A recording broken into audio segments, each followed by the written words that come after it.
ان کا کہنا ہے کہ یہ مدارس جو ہیں ہمارے 18,000 مدارس ہیں اور مولانا کے 20-25 ہزار مدارس ہیں. 18,000 مدارس جو ہیں وہ رجسٹرڈ ہیں، اس میں 22 لاکھ طلباء ہیں. ان کی اسناد کا مسئلہ آئے گا تو یہ جتنے بھی ہیں تو یہ وزیر تعلیم کے انڈر ہوں گے، جبکہ مولانا فضل الرحمان صاحب انسسٹ کر رہے ہیں کہ یہ جو اس میں حکومتی عمل دخل ہے وزارت تعلیم میں، اس کو صنعت و تجارت کے ساتھ نتھی کر دیا جائے، اور کیونکہ یہ حکومتی پریشر سے آزاد ہوں گے. اب یہ جو رجسٹرڈ مدارس ہیں، حالانکہ 2019 کے بعد جو ہے ابھی تک کوئی مدرسہ جو ہے وہ رجسٹرڈ نہیں ہوا.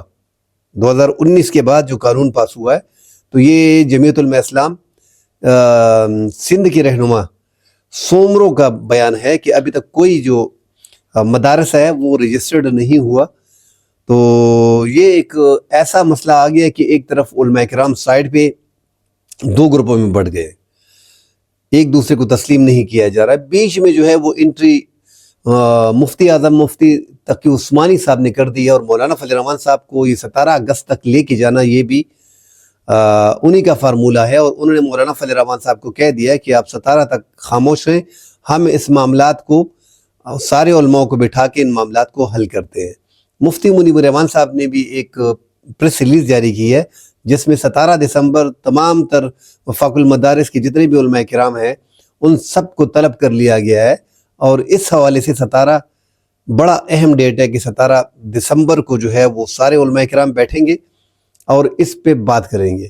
ایک طرف مولانا طاہر اشرفی اور ان کے جو گروپ کے علماء کرام ہیں وہ مولانا فضل الرحمان صاحب کے خلاف صف آرا ہیں، اور دوسری طرف مولانا فضل الرحمان صاحب نے بھی کل جو ہے ان کے بارے میں بڑے کشادہ الفاظ میں کہہ دیا تھا کہ یہ حکومتی نمائندے ہیں اور یہ ہمارے شاگردوں میں آتے ہیں اور انہیں پگڑیاں اور چادر ہم نے پہنائے ہیں. تو بڑی تیزی سے یہ باتیں بیچ میں چل رہی تھی. مولانا فضل الرحمان صاحب کا صاف صاف کہنا ہے کہ اس میں اسٹیبلشمنٹ کا پریشر ہے، حکومت کی بزدلی ہے اور مکاری ہے، اس میں دغلا پن ہے اس میں، اور ہمارے بل کو قصداً عملاً جو ہے وہ منظور نہیں کیا جا رہا. دوسری طرف دیکھیں فیٹ ایف کے معاملات ہیں، آئی ایم ایف کے معاملات ہیں، اور یہ سارا ایک نظام اس کا ہونا چاہیے کہ یہ رجسٹرڈ ہوں.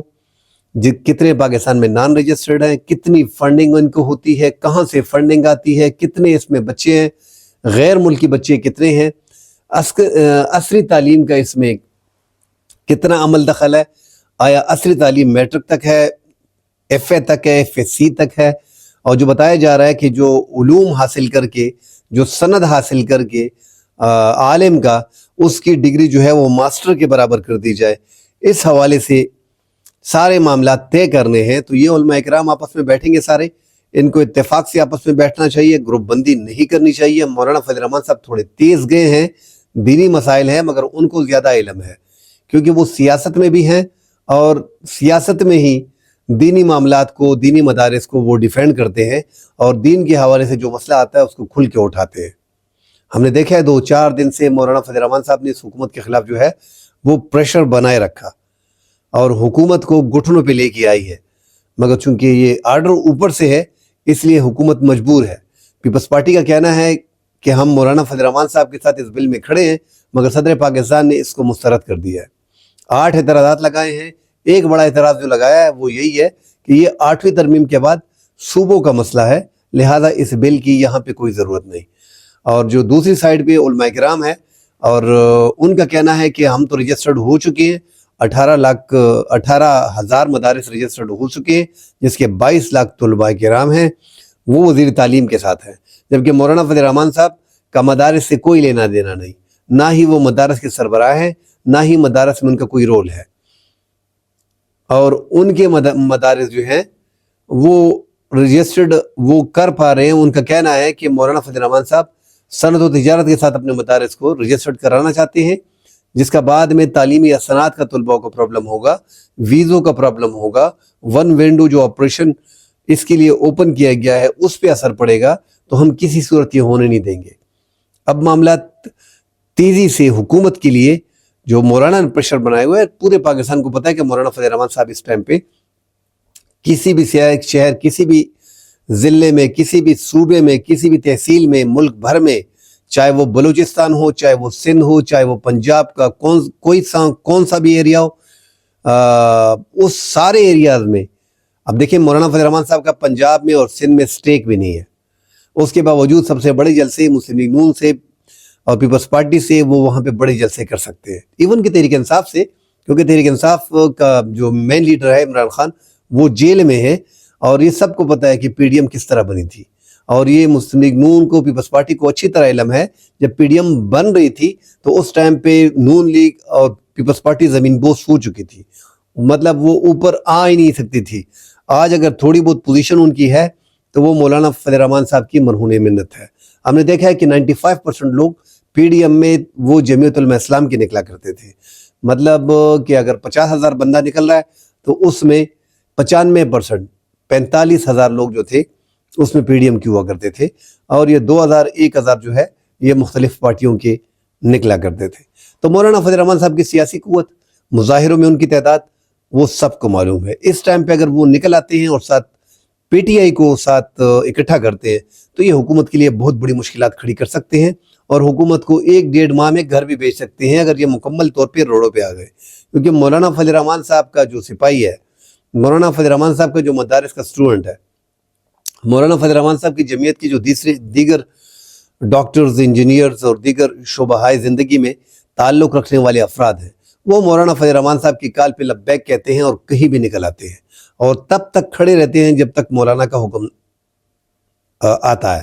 جب مولانا حکم دیتے ہیں کہ بس, تو بس ہو جاتی ہے. اور یہ عام لوگ ہے بھی نہیں کہ آپ ان کو دیوار سے لگا پاؤ گے اتنی آسانی سے. جس طرح پاکستان تحریک انصاف کو کچلا جا رہا ہے, آپ جمعیت علماء اسلام کو اس طرح کچل نہیں سکتے.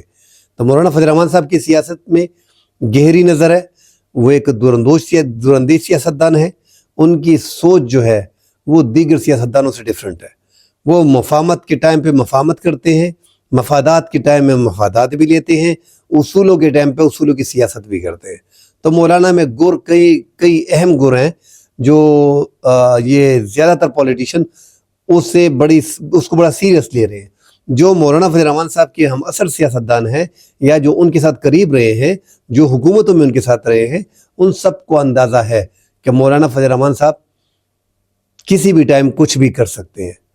تو ایک سینئر پولیٹیشین ہے, اور حکومت کوشش کرے گی کہ 17 دسمبر تک کسی طور پہ جمعیت علماء اسلام کو کور کیا جائے. وہ کبھی بھی مولانا فضل الرحمان صاحب کو خفا کرنے نہیں دیں گے. مگر یہ جو بل آیا ہے اس پہ اختلاف کافی گہرا سامنے نظر آ رہا ہے. آئی ایم ایف کی شرائط بھی ہیں, فیٹف کے کچھ مسائل ہیں وہ بھی حل کرنے ہیں. ان کو بھی جمعیت علماء اسلام کو دیکھنا ہوگا اور مل بیٹھ کے اس کو حل کرنا ہوگا. ہو سکتا ہے کہ یہ 17 دسمبر تک, کیونکہ مفتی تقی عثمانی صاحب بیچ میں آ گئے ہیں, اور مفتی تقی عثمانی صاحب کو مولانا فضل الرحمان صاحب اس کی بات کو جھٹلاتے نہیں ہیں, گراتے نہیں ہیں, وہ ان کی بات کو ضرور مانتے ہیں. مگر 17 دسمبر کے بعد مولانا فضل الرحمان صاحب کا کہنا ہے کہ یہ میں نے ٹائم دے دیا ہے, اس کے بعد کوئی ٹائم نہیں ہوگا. اگر 17 دسمبر تک یہ معاملات حل نہیں ہوتے تو ہم باقاعدہ اعلان کر دیں گے پورے ملک میں احتجاج کا. تو دیکھتے ہیں کہ 17 دسمبر کو کیا ہوتا ہے. ناظرین اکرام, اگلے پروگرام میں پھر حاضر ہوتے ہیں. اللہ حافظ.